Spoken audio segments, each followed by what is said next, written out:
Shocking వార్తలండి. ఒకటి తర్వాత ఒకటి వింటూనే ఉన్నాం, చదువుతూనే ఉన్నాం, చూస్తూనే ఉన్నాం. మీకు ఏ స్థాయిలో వీళ్ళ ప్లానింగ్ ఉంది అంటే ప్లాన్ ఏ, ప్లాన్ బి. ఏమిటి అంటే బీహార్లో elections. So almost exit polls అంతా కూడా ఈ ఎన్డీఏ ప్రభుత్వమే బీహార్లో రాబోతుంది అని చెప్పి ప్రకటించేశారు. సో ఇప్పుడు వీళ్ళ ప్లాన్ ఏమిటి జస్ట్ మీరు ఆలోచించండి. ఒక తీవ్రవాది, డాక్టర్ తీవ్రవాది కారు వేసుకొని రెడ్ ఫోర్ట్ దగ్గరికి వచ్చి ఒక బ్లాస్ట్ చేశాడు అంటే ఇతనికి ఏమిటి, ఇతని యొక్క మోటో ఏమిటి, పర్పస్ ఏమిటి? నథింగ్. అక్కడ ప్రజలు చచ్చిపోతారు, ఇతను కూడా చచ్చిపోతాడు. మరి ఇదేనా వీళ్ళ ప్లాన్? కాదండి. ఇంతవరకు ప్రపంచంలో ఇలాంటి ఒక కుట్ర అనేది మనం ఎప్పుడూ చూడలేదు, నేనైతే చూడలేదు.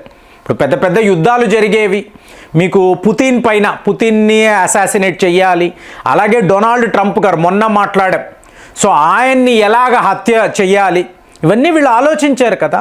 కానీ చూడండి ఈ ప్లాన్ ఎలా ఉంది అంటే ఫస్ట్ మీరు కొన్ని విషయాలను గుర్తుపెట్టుకోవాలి. మీకు ఈ వీడియో మాట్లాడుతున్నప్పుడు మీకు దీని ఒక కాన్స్పిరసీ థియరీ అని కూడా అనుకోవచ్చు, కానీ మీరు ఫ్యాక్ట్స్ చూడండి. నేను చెప్తున్న విషయాలలో ఫ్యాక్ట్స్ ఉన్నాయా లేవా బాగా గమనించండి. ఫస్ట్ ఏమిటి అంటే రాహుల్ గాంధీ గారు దేశాన్ని విడిచిపెట్టి వెళ్ళిపోయారు, ఎక్కడో ఫారిన్ ట్రిప్ అని ఆయన వెళ్ళిపోయారు. సెకండ్ ప్రియాంక గాంధీ గారు, ఈవిడ కూడా ఏదో ఒక ఫారిన్ ట్రిప్ అని వెళ్ళిపోయారు. సరిగ్గా ఇప్పుడే ఈ టైంలోనే వీళ్ళు వెళ్ళారు. ఓకే ఫైన్, అది వాళ్ళ పర్సనల్ అజెండా, వదిలేయండి. కానీ మీకు సర్కమ్స్టాన్సెస్ని గమనించాలి. ఇప్పుడు ఏజెన్సీ వాళ్ళు ఎంత గొప్ప పని చేశారు అంటే ఇప్పుడు బాంబ్ బ్లాస్ట్ జరిగింది కదండి, మరి దీన్ని ఇంటెలిజెన్స్ వాళ్ళు గమనించలేదా అంటే ఒక మేజర్ కుట్రను వెలికి తీయడానికి ఏజెన్సీ వాళ్ళు, ఎన్ఐఏ వాళ్ళు వెయిట్ చేశారండి. ఇదే వాస్తవం. ఎందుకు అంటే November 14th చిల్డ్రన్స్ డే, ఒక మహానాయకుడు, ఈయన అందరూ గుర్తు చేసుకుంటారు, ఇతనికి నివాళులు అర్పించాలి, ఈ సంఘటనను ఈయనకి అంకితము చెయ్యాలి అని ఒక భారీ ప్రణాళిక భారతదేశంలో జరిగింది. ఇది ఎలా అని మీరు చూసారో అనుకోండి. ఢిల్లీ అండి, ఢిల్లీ నుంచి ఒక 30 కిలోమీటర్లు ఫరీదాబాద్, ఇక్కడ 3000 కిలోగ్రాముల మీకు అమోనియం నైట్రేట్ ఎందుకండి తీసుకొస్తారు? ఇప్పుడు మామూలుగా ఒక పుల్వామా దాడి అనండి, లేదా ఇంకొక ఎక్కడైనా బాంబు పేలింది చూసారనుకోండి, అంత మైల్డ్ లెవెల్లో, మైల్డ్ ఎక్స్ప్లోజివ్స్.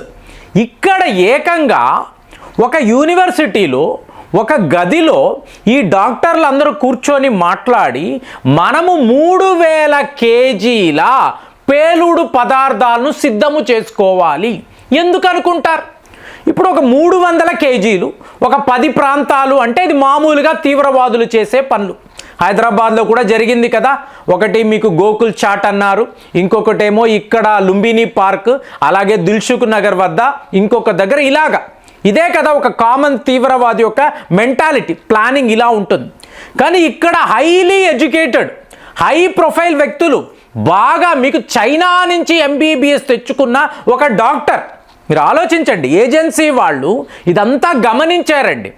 కానీ ఇప్పుడు ఏమవుతుంది, మీకు ఈ డాక్టర్ ఒమర్ అనబడే ఈ వ్యక్తిని మీరు పట్టుకున్నారు అనుకోండి, అక్కడితో వ్యవహారం ఆగిపోతుంది. దేశంపై ఎంత పెద్ద కుట్ర, ఎంత లాంటి ఒక నెట్వర్క్ ఉంది, ఎవరెవరు ఎక్కడెక్కడ ఉన్నారు, దీనిని వీళ్ళు కీన్గా గమనించారు. సో ఇప్పుడు మీకు ఢిల్లీ బ్లాస్ట్ అన్నప్పుడు 9 మంది మరణించవచ్చు, ఇవాళ 30,000 మంది నుంచి 40,000 మందిని పొట్టన పెట్టుకోవడానికి వీళ్ళు ప్లాన్ చేశారండి. ఒకే దెబ్బ భారత్ ఇక కోలుకోదు. ఈ దెబ్బతో భారత్ ఒక 20 ఏళ్ళు వెనక్కి వచ్చేస్తుంది. ఇదే వీళ్ళ ప్లాన్. కాబట్టి వీళ్ళు ప్రిపేర్ అయిపోయారు. ఏమైతే అయింది, అమెరికాలో డొనాల్డ్ ట్రంప్ గారి టీము, CIA వాళ్ళు, మీకు పాకిస్తాన్లో అసీం మునీర్, ఇక్కడ లోకల్గా ఉండేవాళ్ళు, ఇదేరా మా అంతిమ పోరాటం. సో ఈ భారత్, ఈ హిందువులతో ఈ పోరాటం అనేది మన ఫైనల్ డెస్టినేషన్, చేసే తీరాలి అని వీళ్ళు ప్రిపేర్ అయిపోయారు. ఏంటండి అంత భారీ ప్రణాళిక అంటే, మీకు బీహార్ ఎన్నికలో ఎన్డీఏ అన్నాను కదా, November 14వ తారీఖు ఢిల్లీలో బీజేపీ కొత్త ఆఫీస్. సో ఇక్కడ మోదీ గారు, అమిత్ షా, నడ్డా ఇలాంటి వాళ్ళు, అంటే ప్రముఖ నాయకులంతా కూడా ఈ బీజేపీ భవనంలోకి వస్తారండి. అంటే మీకు వీళ్ళు మోదీ గారు లాంటి వాళ్ళు వస్తున్నారంటే ఈ కార్యకర్తలంతా మినిమం ఒక 10,000 మంది 15,000 మంది ఎక్కడెక్కడ నుంచో అక్కడికి వచ్చి గుమ్మి కొడతారు. సో వచ్చిన వాళ్ళు అక్కడ ఉన్నారు అంటే అందరూ ఒక దగ్గరే ఉన్నారు.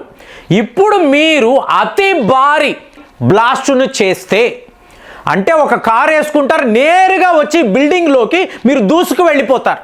ఒక మేజర్ బ్లాస్ట్ అండి, 3,000 కేజీల ఎక్స్ప్లోజివ్ ఒక దగ్గర పేలింది అనుకోండి, ఏమవుతుంది ఫ్రెండ్స్? జస్ట్ ఊహించండి. అక్కడ ఎవరు మిగలరు. అంటే మోదీ గారు అమిత్ షా గారితో మీకు వీళ్ళు ఎవరు కూడా మిగలరు. ఇది చేసేసామో అనుకోండి, ఇక భారత్ ఏమవుతుంది? అంతే కదా, ఇంకా మీరు క్లోజ్ కదండి. మళ్ళీ మీకు యూరోప్ ఫారినర్స్ పాలనే కదా. సో ఇదే మనం చెయ్యాలి. ఒకవేళ ఈ ప్లాన్ ఏ ఫెయిల్ అయితే అయ్యింది కదా. సో ఏజెన్సీ వాళ్ళు పకడ్బందీగా దీనిని గమనించి ఎవరెవరు ఎక్కడెక్కడ ఉన్నారు, ఆ ఫరీదాబాద్లో ఉండే డాక్టర్ ఎవరు, హైదరాబాద్లో ఉండే డాక్టర్ ఎవరు, కీన్గా అబ్జర్వ్ చేసి అక్కడ రెడ్ ఫోర్ట్ బ్లాస్ట్తో మొత్తం వ్యవహారాన్ని బయటికి తెచ్చారు. ఇప్పుడు ప్లాన్ బి, రేసిన్ అనబడే పాయిజన్, విషం. ఇప్పుడు మీకు వీళ్ళందరూ కలిసారండి, బీహార్లో ఎన్నికలు గెలిచాము.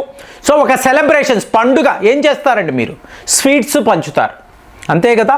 మీకు లడ్డూలు అంటారు, జిలేబీలు, జాంగ్రీలు పంచుతారు కదా. ఇందులో రేసిన్ అనబడే విషయాన్ని మీరు కలిపితే ఇవాళ వార్తలు ఏంటో చెప్పమంటారా? ఈ జమ్మూ అండ్ కాశ్మీర్ ఉంది చూసారా, ఇక్కడ పళ్ళు కాయగూరలు ఇవన్నీ అమ్ముతూ ఉంటారు.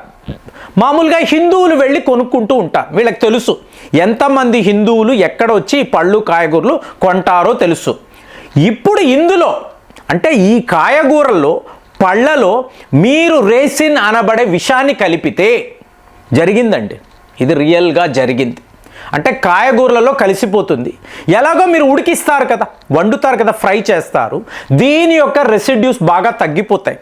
సో మెల్లమెల్లగా చక్కగా మాట్లాడతారు, మిమ్మల్ని కన్విన్స్ చేస్తారు, మంచి మిత్రులము అన్నట్టుగా వాళ్ళు చెప్తారు. మీరు కూడా వాళ్ళ దగ్గరికే వెళతారు. మెల్లమెల్లగా స్లో పాయిజన్ అనేది మీ బాడీలోకి ఎక్కుతుంది. సో ఒకరోజు మీకు హార్ట్ ప్రాబ్లం వస్తుంది, ఇంకొక రోజు కిడ్నీ ప్రాబ్లం అంటారు, తరువాత లివర్ డ్యామేజ్ అయిపోయింది అంటారు. ఇవన్నీ ఏమిటి? మీ ఆహారపు అలవాటు అని మీరు అనుకుంటారు.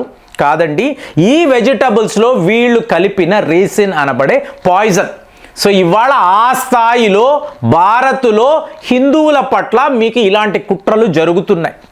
సో ఇప్పుడు ఈ రేసిన్ కలిపిన లడ్డు ఒక మోదీయో అమిత్ షానో వీళ్ళు తిన్నారు అనుకోండి, ఏమవుతుందండి? అయిపోయింది కదా, క్లోజ్.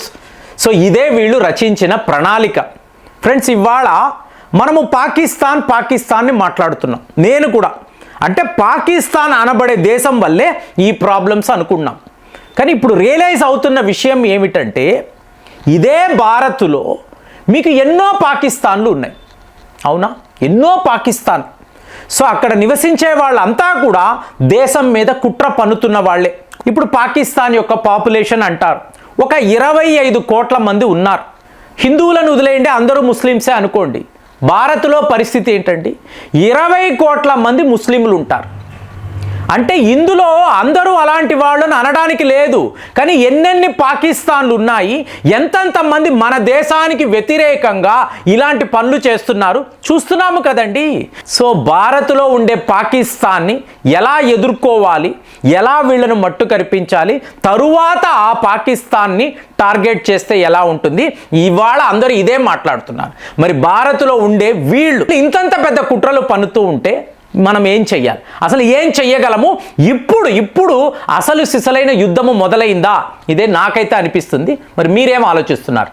కామెంట్స్లో రాయండి. మళ్ళీ వచ్చే వీడియోలో కలుద్దాం. జై హింద్.